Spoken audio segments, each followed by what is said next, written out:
ఆధ్యాత్మిక బంధువులకు నమస్సులు. ప్రతి ఆది మరియు బుధవారం మనం మననం చేసుకునే శ్రీమద్ భగవద్గీత సందేశం సాంఖ్యయోగం 55వ శ్లోకం యొక్క భావాన్ని ఈరోజు తెలుసుకుందాం. ఈ శ్లోకాలన్నీ కూడా చాలా లోతైన భావాలతో కూడుకుని ఉన్నాయి. అవి మానసిక అనుభూతులతో కలిసి ఉంటాయి. మనసు అంతరాలలోనికి మనిషిని కొనిపోయి స్వస్వరూప జ్ఞానాన్ని ప్రసాదించగల ఇలాంటి విద్య ప్రపంచంలో మరెందులోనూ కనిపించదు. మనసు లోతుల నుంచే దీన్ని చదవగలం.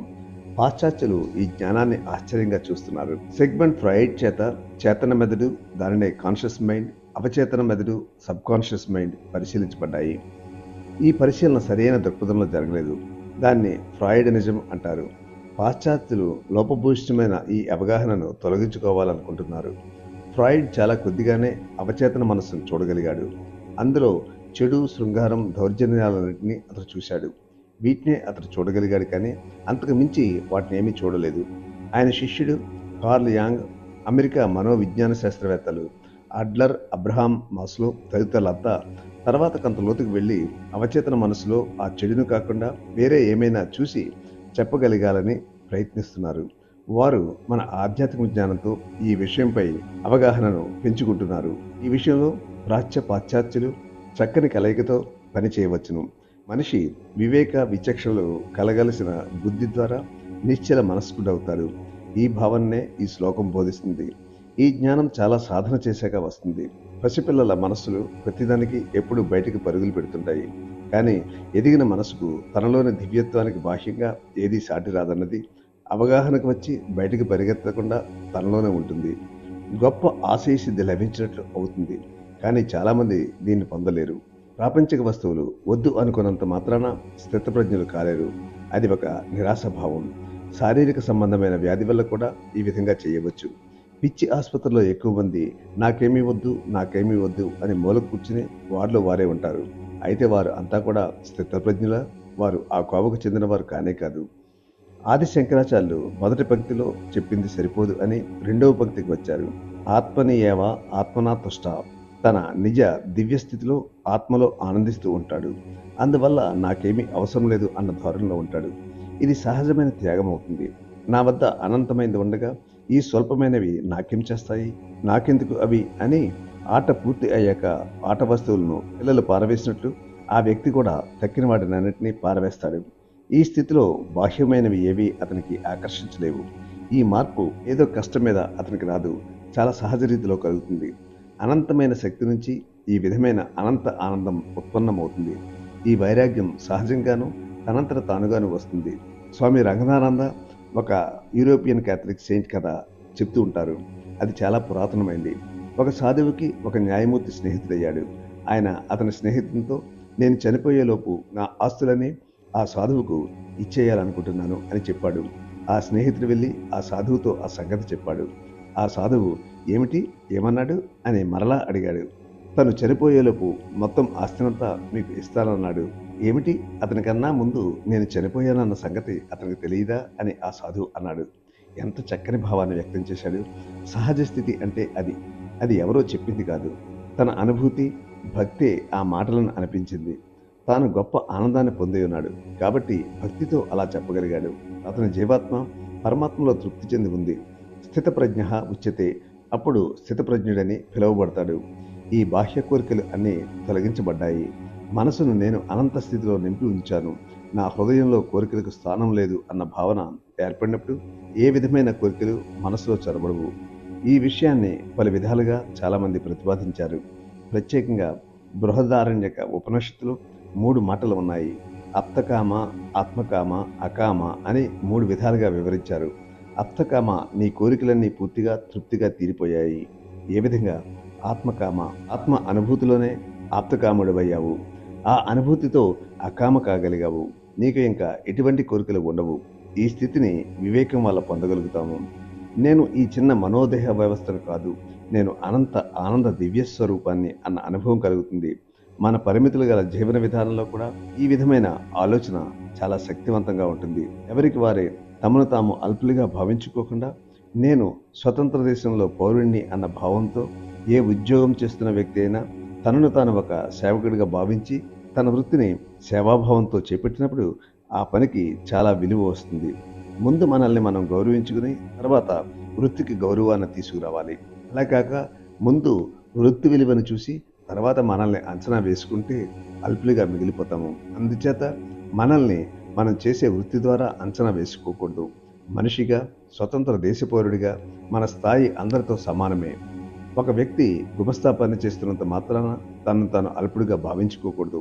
వ్యక్తి ద్వారా వృత్తికి గొప్పతనం రావాలి, కానీ వృత్తి వలన వ్యక్తికి విలువ పెరగదు. అందువలన ఎవరూ కూడా తమను తాము అల్పులుగా భావించుకోరాదు. మనం అంతా స్వతంత్ర దేశ పౌరులం. ఎంతకన్నా వ్యక్తికి లభించే గౌరవం ఏముంటుంది? సామాజిక, రాజకీయ వ్యవస్థలో ఈ భావం చాలా గొప్పది. ఆధ్యాత్మిక జీవితంలో ఈ భావనే ఇంకా విస్తృతమైంది. ఈ భావనే ఇంకా విస్తృతమవుతుంది. అదే నేను అనంత ఆత్మను, నేను భగవంతుని బిడ్డను అన్న మనోవైఖరిగా పరిగణించి మనిషిని ఉన్నతంగా తీర్చిదిద్దుతుంది. ఈ భావంతో అల్పం, స్వల్పం అన్న మనోవైఖరి నశిస్తుంది. కడుపు నిండా భుజించిన వ్యక్తికి మరలా భోజనం పెడితే తినలేనట్లే తనలోని దివ్య ఆత్మ దర్శనం తర్వాత అన్ని కోరికలు వాటంతట అవే ప్రయత్నం లేకుండా నశించిపోతాయి. నేను ఆత్మను, నేను అనంతాన్ని అని అనుకోవడం ఎంత అద్భుతమైన భావన! ఈ సందేశం నిబ్బరమైన నిశ్చలత్వాన్ని చేకూరుస్తుంది. ఒక 5% నిబ్బరం వచ్చిన జీవితం విలువే మారుతుంది. తనకున్న సంపదల కన్నా వ్యక్తి విలువ కలిగిన వాడు. ఈ విషయాన్ని 1947లో జపాన్ బర్మాపై బాంబుల దాడి జరిపినప్పుడు ఆ పట్టణం అంతా అల్లకల్లోలమే, ప్రజలు ఆ చోటు విడిచి వెళ్ళిపోతుంటే తెలుసుకున్నాను అని చెప్పి స్వామి రంగనాథానంద ఒక సందర్భంలో చెప్తారు. అందులో ఆంధ్ర, ఉత్తరప్రదేశ్, బీహార్ ప్రజలంతా ఉన్నారు. వారంతా భారతదేశానికి వచ్చేస్తున్నారు. ఇంటి నుంచి మొయ్యగలనని సామాన్లు తీసుకుని, విలువగల వస్తువులన్నింటినీ తీసుకుని బయలుదేరారు. కొంత దూరం వెళ్ళాక బరువు మోయలేక కొన్ని సామాన్లు వదిలివేశారు. మరికొంత దూరం వెళ్ళాక ఇంకొన్ని సామాన్లు వదిలేశారు. ఇంకా కొంత దూరం వెళ్ళాక ఇంకొన్ని సామాన్లు వదిలేశారు. అటువంటి దారుణ పరిస్థితుల్లో తాను సంపాదించిన వాటికన్నా మనిషిగా తాను విలువైన వాడిని, తను గనక బ్రతికి ఉంటే మరలా విలువైన వస్తువులను ఏర్పరచుకోవచ్చు అనుకుంటాడు. మనిషి గొప్పతనం మనిషికే ఉంది. తనను తాను కించుపరుచుకోకూడదు. తన వ్యక్తిత్వానికి గర్వపడాలి అనుకుంటే గర్వపడవచ్చు, కానీ తాము సంపాదించిన వాడికి గర్వపడకూడదు. గొప్ప బుద్ధి, గొప్ప ఆలోచన వల్ల వ్యక్తికి గొప్పతనం రావాలి. నా పునాదులు స్థిరంగా ఉన్నట్లయితే ఏ కోరికలు గాలి దుమారం నన్ను కూల్చివేయలేదు. ఆ పునాది ఆత్మ కావాలి. నా జీవితం యొక్క పునాది నేను ఆత్మను అన్న అనుభూతి మీద వేసుకున్నాను కాబట్టి నాకు ఏ భయం లేదు. యేసు నీతి కథల్లో ఒకతను ఇసుక మీద ఇల్లు నిర్మించాడు. వర్షం, తుఫాను, వరదలు కారణంగా ఇల్లు కూలిపోయింది. మరొకతను కొండరాళ్ల మీద ఇల్లు కట్టుకున్నాడు. అతని ఇల్లు వాతావరణ బీభత్సానికి ఏమీ చెక్కు చెదరలేదు. అది చక్కని ఉపమానం. అదేవిధంగా ఆత్మ పునాదిగా ఉన్నప్పుడు ఏ విషయాలు మనల్ని చలింప చేయలేవు. అది నిశ్చలమైన గుణం. అటువంటి గుణం ఉన్నప్పుడు ఎవరు ఎంత మొత్తాల్లో లంచం ఇవ్వజూపినా అతను తన సౌశల్యాన్ని కోల్పోడు, బలహీనతకు లోనపడు. అయితే అంత మనోధైర్యం ఎక్కడి నుండి వచ్చింది? అంతరాత్మను పునాదిగా చేసుకోవడం వల్ల కలిగింది.